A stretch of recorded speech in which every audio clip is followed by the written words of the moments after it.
22 years ago, there was a birth. 22 years ago, a place called Performing Arts Studio West was born, and it was created by an amazing man. We have this man here today. He is the founder and the director of Performing Arts Studio West, Mr. John Paizis. Hey, John. Hey, David. How are you? I'm good. Good to see you, man. Good to see you. Good to see you. Yay. Yeah. I'm here. What? I'm here.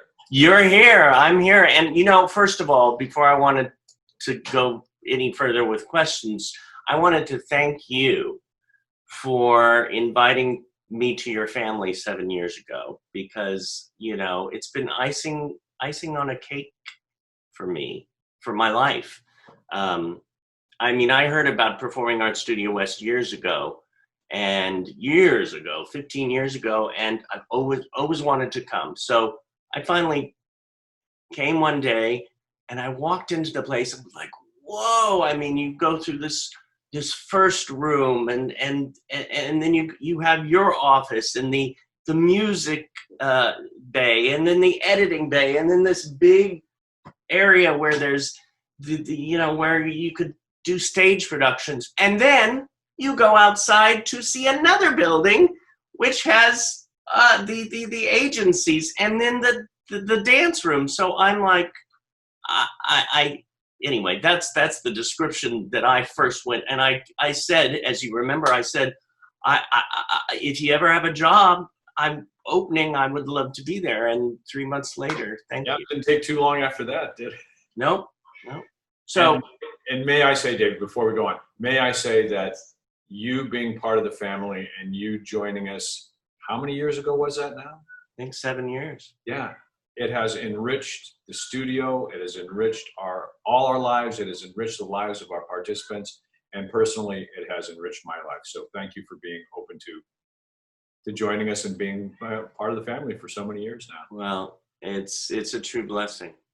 A true blessing. So 22 years, huh? Yeah.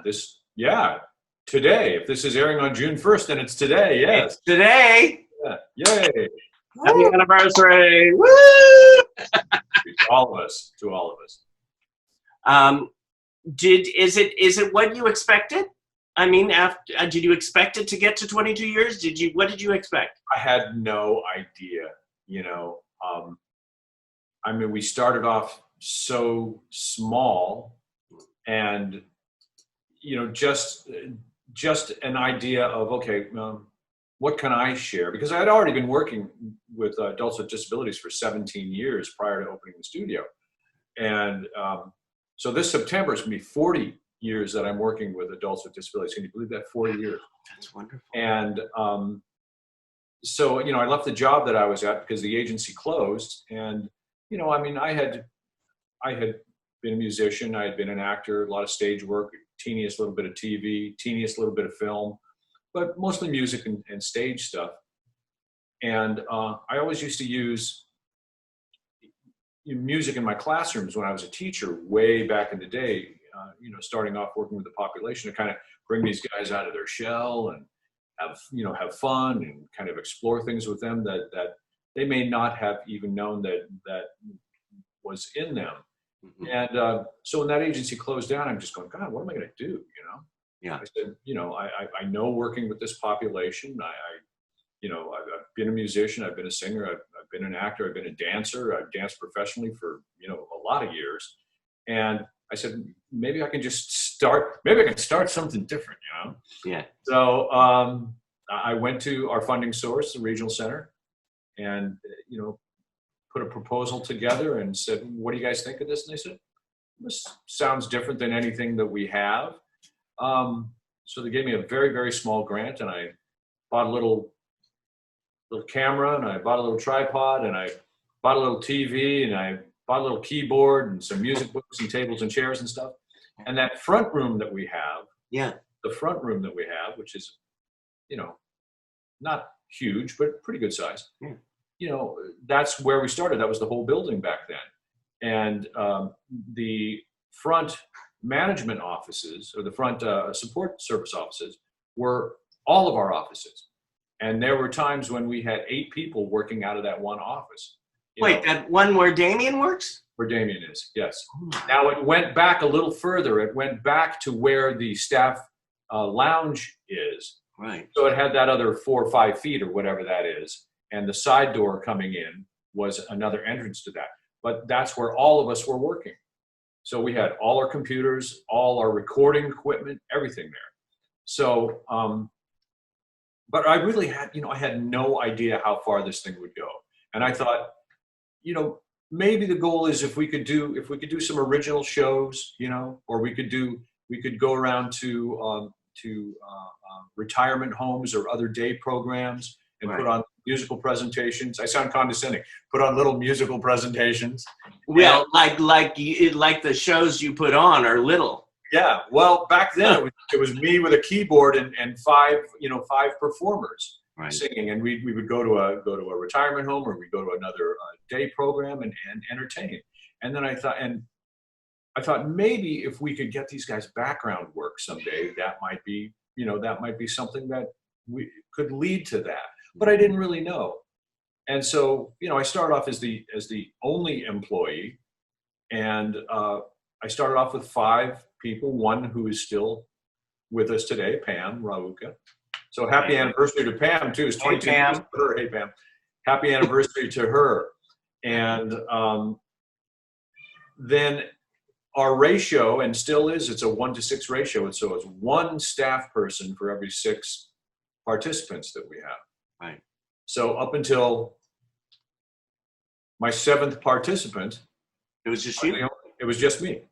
When we got that 7th participant, I said, I got to hire somebody else. Right. So we started finding people here and there, and it grew and grew and grew. I mean, some of our very, very early people that were with us, were Diana Elizabeth Jordan, who came in as an acting teacher, and she popped in and out because she was still in grad school, going for her master's in theater at the time.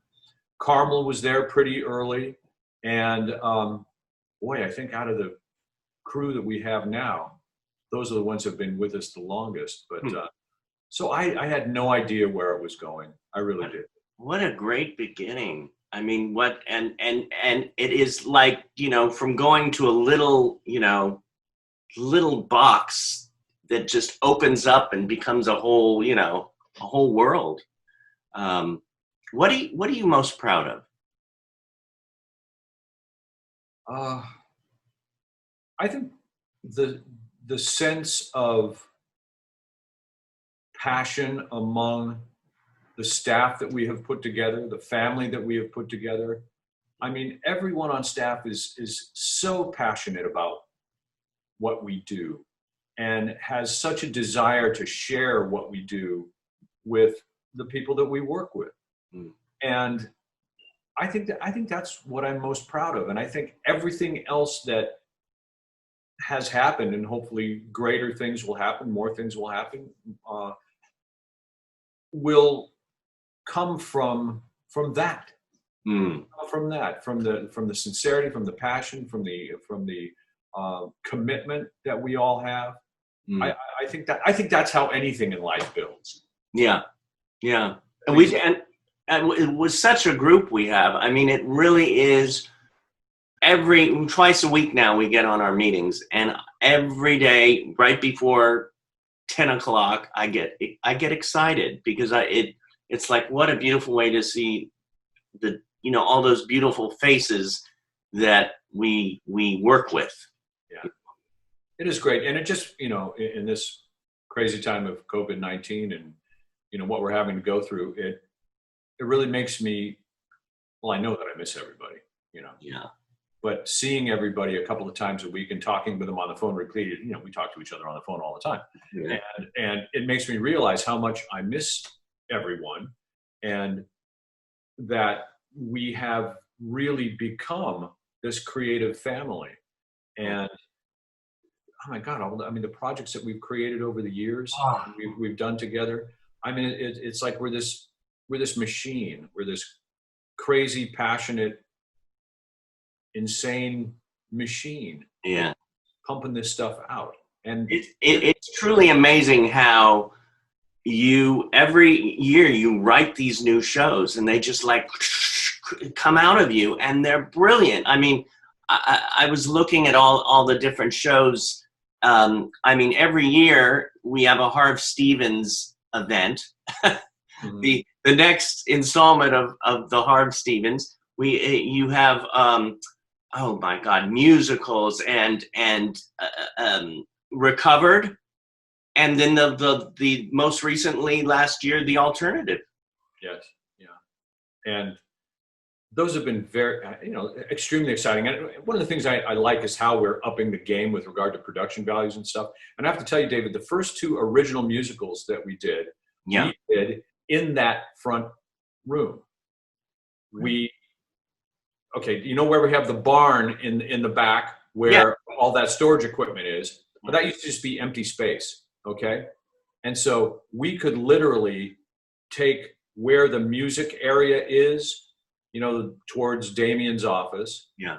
We would make the stage at an angle like this. So center stage was the corner wall. Okay. And we could fit 80 audience members going back into the building. And we did 2 full scale, fully produced, fully lit, fully, the sound quality and everything, but we did them in that room before we had any other space to do them. And they were, super fun stuff. I mean, the first original show we did was called The Ecstasy of Dogs, Sparks, and Giants. And that was about a woman that was filled with such anxiety, and she had agoraphobia, and she was afraid to leave her apartment. So she fell asleep one night in front of her television. Right. And she falls asleep with the remote in her hand. And when she wakes up, she sees herself on the television, and she starts this dialogue with herself, and her television personality comes back as her therapist, comes back as different parts of her personality. And she's working through this struggle of how do I get back to my life? Yeah. How do I get back to my life? And all the music I licensed music from, this is why it's called The Ecstasy of Dogs, Sparks, and Giants. Yeah. There's Ecstasy was the band XTC. Now, I tried to license their stuff, but it was far too expensive. They were really difficult about it, but I kept it in the title because I liked it. Dogs was from a band called the Bonzo Dog Band, and one of the members of the band was Neil Innes, who wrote for many years for Monty Python, the Monty Python guys. Did their movies, did all their music for their movies.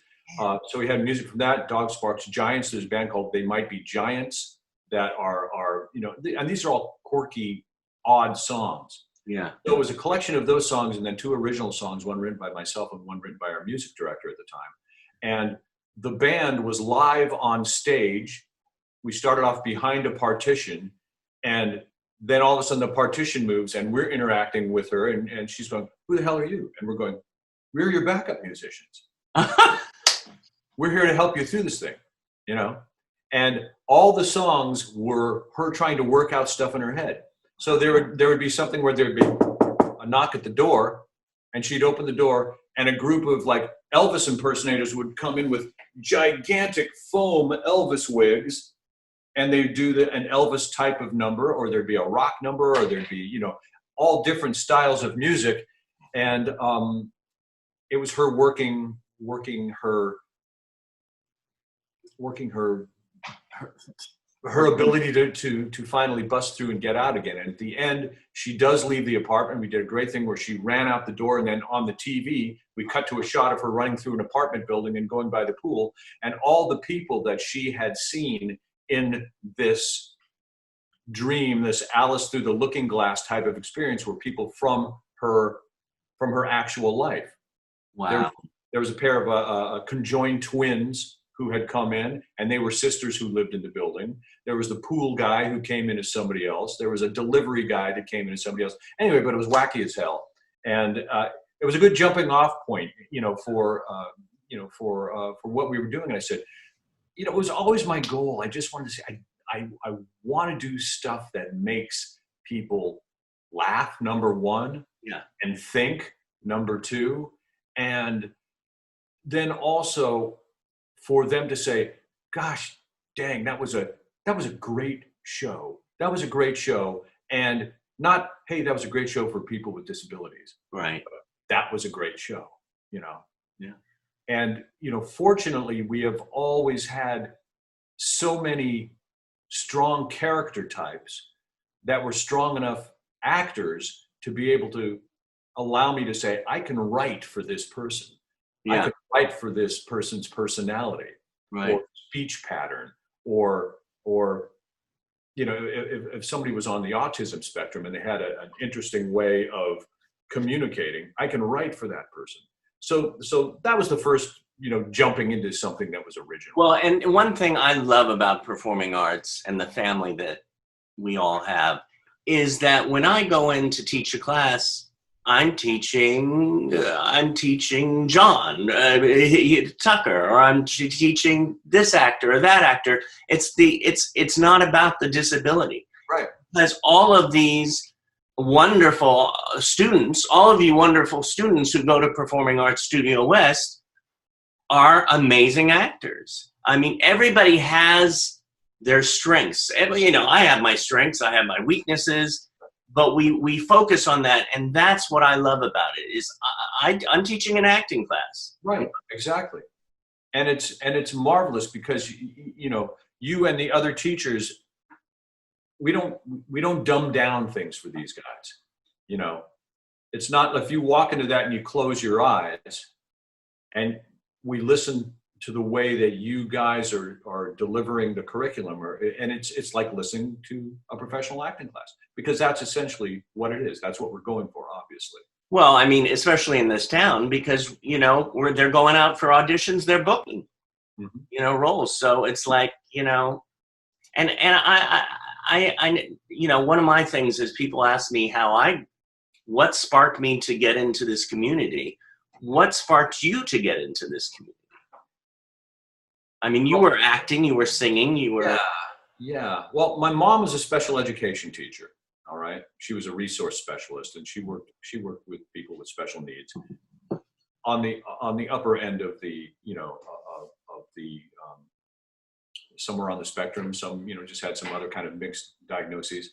I have a cousin, a couple years older than me, who has a developmental disability. So I was always comfortable around the population. When I was in junior high school, this is so funny. Yeah. How old I am. I wasn't middle school back then, right? It was junior high.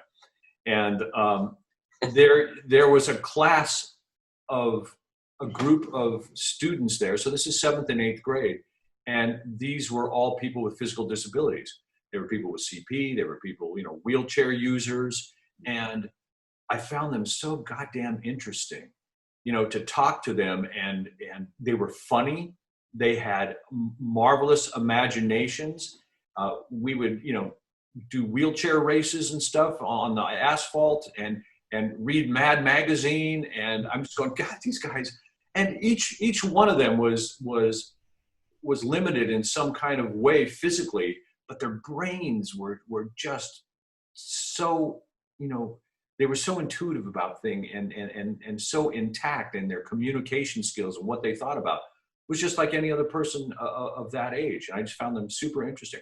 So I don't know, I always just gravitated to the population. And then when I moved to LA in 1980, and again, this June, I came in June, I think, or maybe September. 40 years in LA. You know, I'm originally from the Bay Area, as you are. Right. Spent 3 years in New York, back and forth between New York and I was seeing that, you know, I was going over everything, and in New York, you studied with Sanford Myers. I did. Who can say that? I mean, one of the most frightening experiences of my life. I was 19 years old, you know. I was 19. Probably a little too young to really, you know what was in here yet. You know, I did 1 year of college, and I just found that it wasn't for me, you know, so much. All I wanted to do was theater and music, you know, And I was, from the time I was 15, I had done, theater in high school and theater in community theater and theater in summer theater and theater at the college. And the college that I went to had an amazing theater department. I mean, every technical bell and whistle that you could have imagined was there. So I was used to this high-end production. And my drama professor, the theater professor at the time, he just said, have you thought about really doing this? I mean, about studying and going on and doing something more than this? And I said, I would love to. I said, I would love to. And he had gone to the Playhouse, back in probably the early 1960s, I would think. Right. And he just said, I can put in a recommendation. I can call Sandy or write him a letter and say that I have somebody that I think would really benefit from this. And so I said, yeah, sure. So, at 19, he escorted me and another young lady out there because he thought she was going to have a great shot too. He took us out to New York. He helped us get settled in, got into the Playhouse, and I did not get asked back for the second year. It's a 2-year program and you have to be invited back the second year. And I think what I learned that first year, I don't think really sank into me until I was, get this, until I was in my 30s. And I was taking a film acting class, on-camera acting class from Charles Conrad in Burbank. He's now yeah. Charles Conrad was the disciple of Sandy Meisner, who Meisner sent out to LA in the 1950s when there was still a studio system. And he was working with guys like Jimmy Stewart, and he had a great story about Jimmy Stewart. He goes, when he's on camera and he's working, it doesn't look like he's doing anything. It doesn't look like he's doing anything. But when you go in and watch the dailies, it's like magic. And so I think that didn't sink into me till I actually had an opportunity to watch myself on tape on a regular basis. Yeah. And I think I sucked a lot of the times when I was in my head. Right. But there would be those moments of magic, and that's what Conrad would do. And this is what Meisner would do too. He would sit there and watch very, very carefully, and he would just stop you and he'd go, right there. That's it. Everything else you did was bullshit. But right there, that is it. And Conrad would go, roll back the tape. And you'd see, and all of a sudden you'd be out of your head and you'd see where that absolute honesty would be. Yeah. And it was the most fascinating thing in the world to me. Wow. And, it was fascinating. So, I don't know where we were going with that. But just that you had been in the Bay Area. You grew up in the Bay Area, which I did, and then you went to New York. So you've been all around. You founded a band in the Bay Area. You were a lead singer in LA bands. Yeah. You're a voiceover artist for some voiceover too. Yeah, for like video games and that kind of stuff, and narration for state and government type of educational projects. Right. And you studied puppeteering with Jim Henson and Frank Oz. Right. Yeah. You know what? It was I loved puppets ever since I was a kid. I had a little puppet theater, when I was a kid, me and my brother. And it was like a little cardboard theater that my parents got me. And we had marionettes, and then we also had hand puppets. And what we would do oftentimes is we would put on 45 records. Yeah. And we would just, take the puppets and dance around with the puppets and stuff, and they'd be up there and doing this thing. Yeah. And so I always loved puppets, and I thought they were fascinating. And then I loved, I'm dating myself completely, but things like Kukla, Fran, and Ollie that were on back in the day. I love Sherry Lewis with Lamb Chop and Hush Puppy and Charlie Horse, and any eventual. The first thing I wanted to be you know, kids, I want to be a fireman. I want to be this. I want to be that. I wanted to be a ventriloquist when I was 6 years old. I'm just going, wouldn't being a ventriloquist be the most fascinating thing in the world? And so I got myself a dummy. I bought myself a book, or my parents bought me a book on how to practice ventriloquy. And I started playing around with that. And, you know, it didn't lead obviously to that being any kind of a vocation, but it sparked and kind of stayed in here with what you can do with making an inanimate character look alive. So what had happened, this is when I was in New York, and at the time, this is pre-Muppet Show, so early 1970s, because Muppet Show probably started 75, around then. Right. You know, what a fabulously funny variety show that was, with so many stars at the time that they were on this. I mean, great stuff. You remember that from being a kid. Oh, yeah, yeah. So prior to the Muppet Show, they were going to do a Broadway show. Okay. So they held auditions for puppeteers. And they saw about 200 people. They picked 20. Yeah. And I was one of those 20 people. And the audition was just like Jim and Frank in a room and a bunch of puppets, none of the famous characters, but just more generic kind of puppets. Yeah. And you say, well, do you do voices? Yeah, I do voices. You know, let me see some of your voices. Here's this puppet. What kind of character would this be?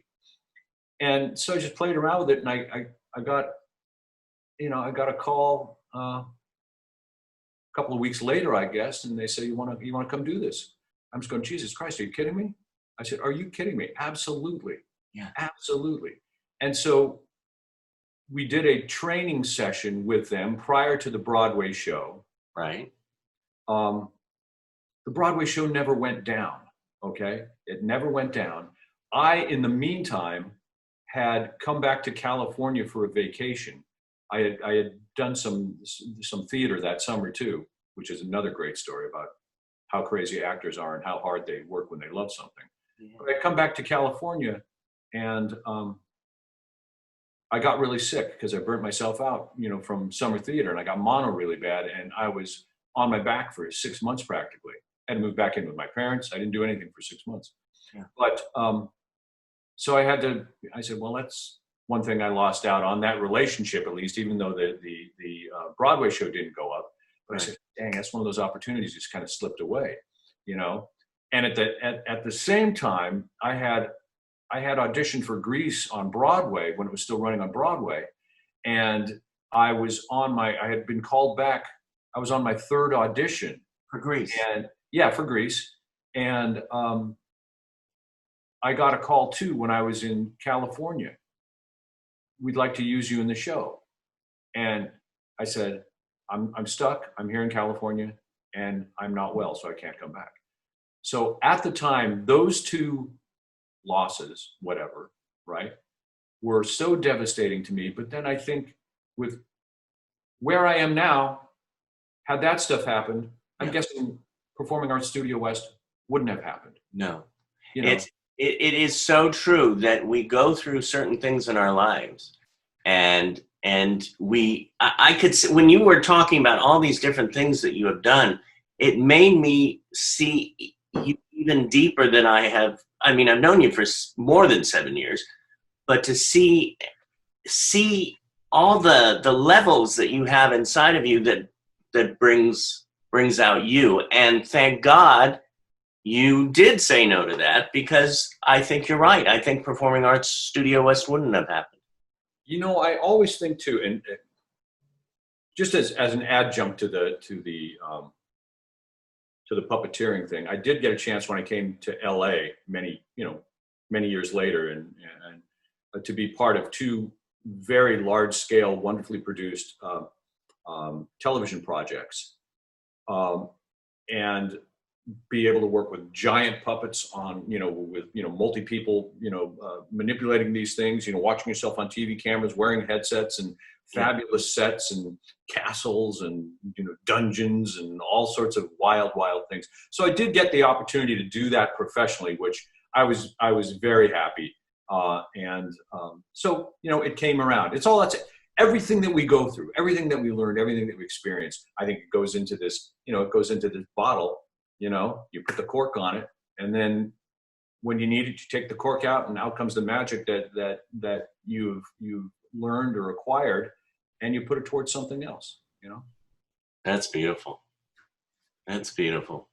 Well, we do have such a great staff, and to have Megan there, and God, and Lindsay, and I could go on, but I mean everyone. And I have a little surprise here, just to have some people join in. Hey. These look like might be some of our working actors. I think so. I think it would be just a few. I knew, and you've been on the set. Like, I see that Luke Zimmerman's coming on. You were on the set with Luke. Yes. And Isaac. Oh my goodness. Hey guys. The Isaac LEVYA. Isaac. Hi, Isaac. You know, I think, you know, certainly most fun experiences that I've had coaching on set have been with Isaac. And Isaac, a number of years ago, did a film called Any Day Now with Alan Cumming and Garrett Dillahunt and a bunch of other great people. Right. What a heartwarming, wonderful, sad, funny film. So for people out there, if you have not seen Any Day Now, you got to rent this thing and have a box of Kleenex with you, because it is beautiful. And Isaac was so amazing in this, and one of the things I remember so clearly that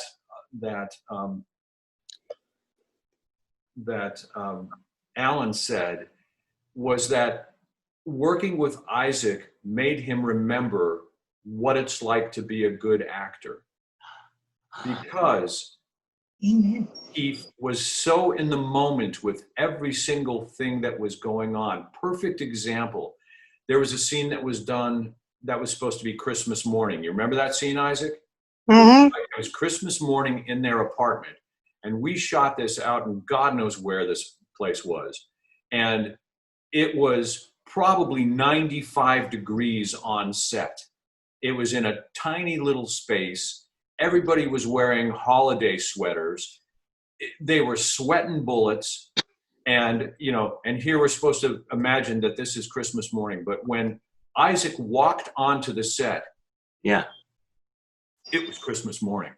The excitement that you had, Isaac, when he saw a tree and he saw presents and he saw you know, Alan and Garrett as his loving two fathers unwrapping gifts. It was absolutely so genuine and so real. And that's what Alan said. He just goes, he is so in the moment. He goes, he goes, all his emotions are right here. All his emotions are right here. If he's happy, pow, out it comes. If he's sad, pow, out it comes. And there's not that thing where actors are going to go, you know, no intellectualization at all with regard to the acting process. And that's what made him so brilliant in this film.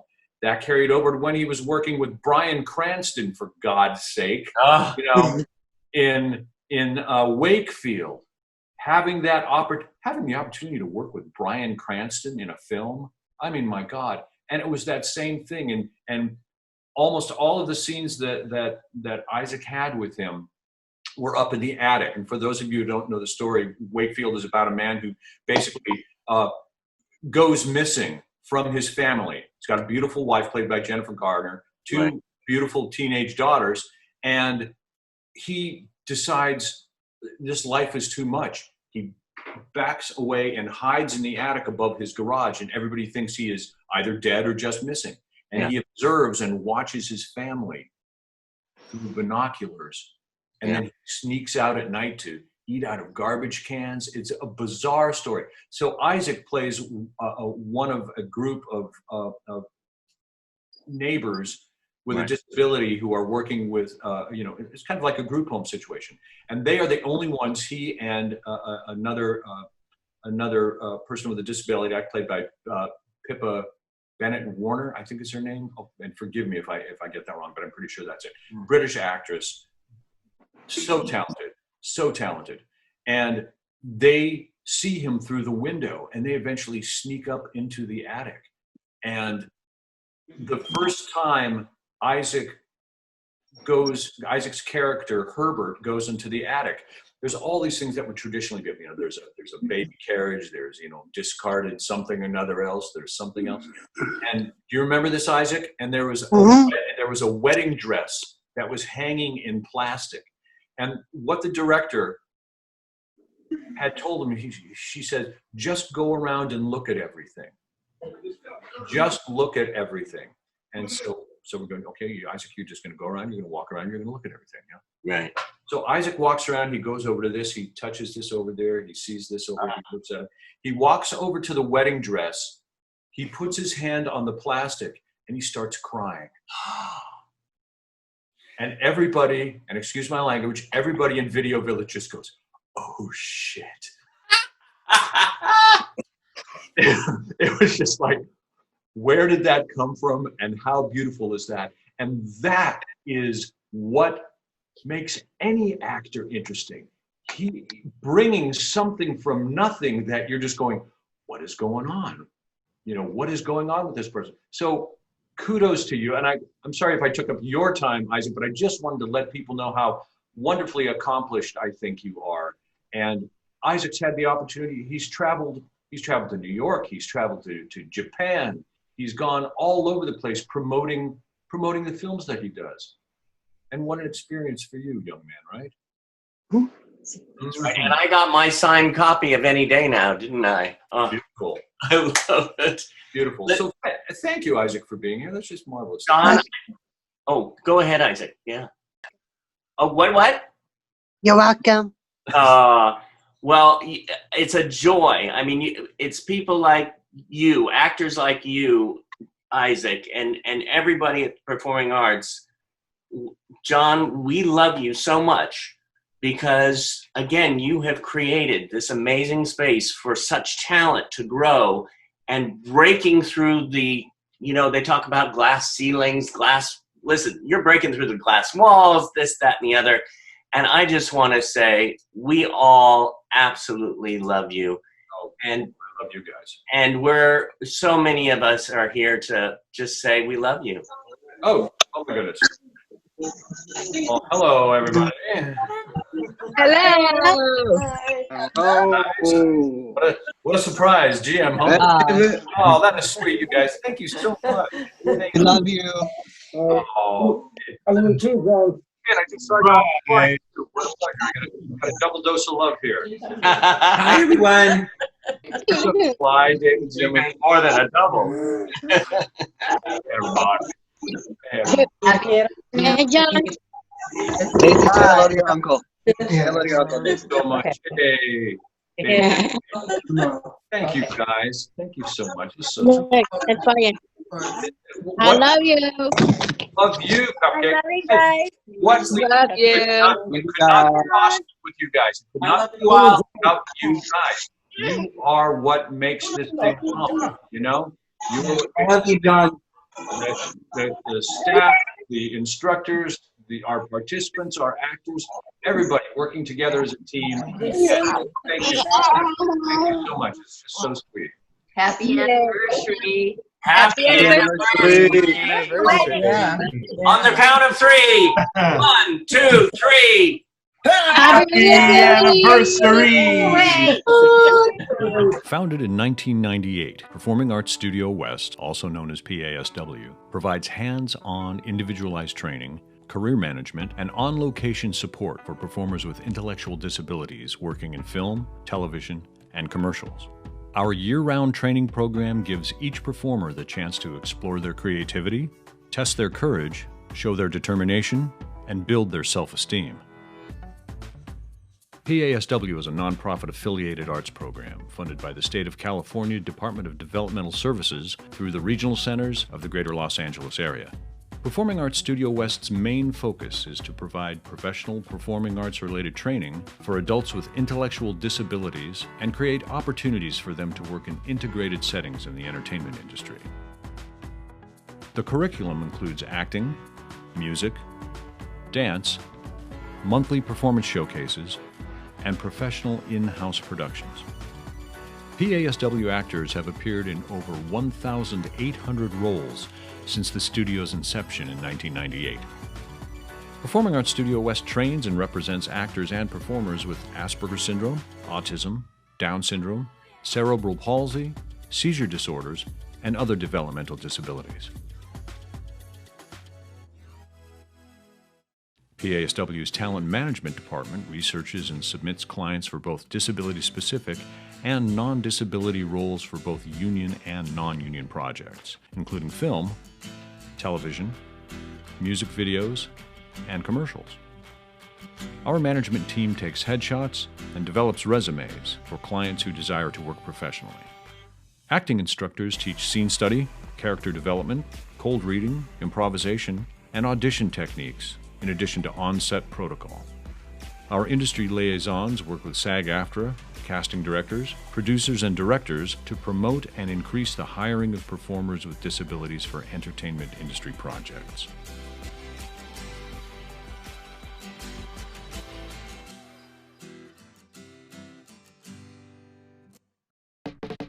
PASW produces in-house theater, original music productions, and choreographed dance shows year-round.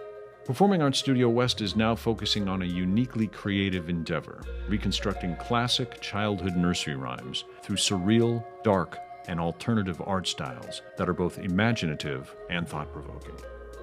This innovative multimedia project will include a full-color coffee table book, an art gallery installation, original music, animation, film, and 360-degree HD immersive environments. The project features work created entirely by PASW artists, actors, performers, and musicians who are being joined by celebrity guest artists from the entertainment industry. PASW performers have worked professionally with Oscar, Emmy, and Tony Award-winning actors. Celebrities and other industry guests that have shared the experience of working and speaking with our talented actors include Bryan Cranston, Charlize Theron, Dustin Hoffman, Joe Mantegna, Holly Hunter, Alan Cumming, Jim Jeffries, Peter Fonda, Mekhi Phifer, Laurie Metcalf, Niecy Nash, Alex Borstein, Shailene Woodley, Molly Ringwald, Jennifer Garner, Mindy Sterling, Kat Dennings, Deborah Wilson, John Voight, Sean Penn, Kurt Yeager, and Nick Novicki, among many others. Everyone has the right to pursue their dreams, a right to discover their passion. And those who choose a path in the arts are among the most creative, expressive, and unique individuals among us. Sharing their talent is their gift to the world. Performing Arts Studio West is proud to walk alongside them on that journey. The future of state and federally funded programs is always uncertain. If you would like to support Performing Arts Studio West and help keep this vibrant program alive, along with the dreams of our performers, please visit our website at pastudiowest.com. Thank you, John. Thank you, David. Love you very much. Love you guys, each and every one of you. Thank you for everything that you do for the studio. And I look forward to, being through this and being back to the studio, whatever that looks like. Everybody stay happy. Everybody stay healthy. And here's to many, many more wonderful and creative years. And we got such great, listen, even though we're in this period of time that we're going through right now, we got some great stuff that's going to be happening.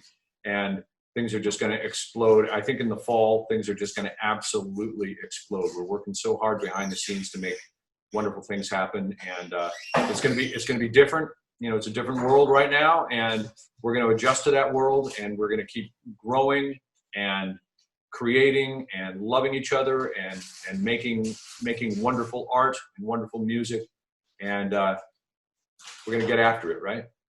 Yeah. All right. Yeah. Thank you, David. Thank you, everybody. Thank you.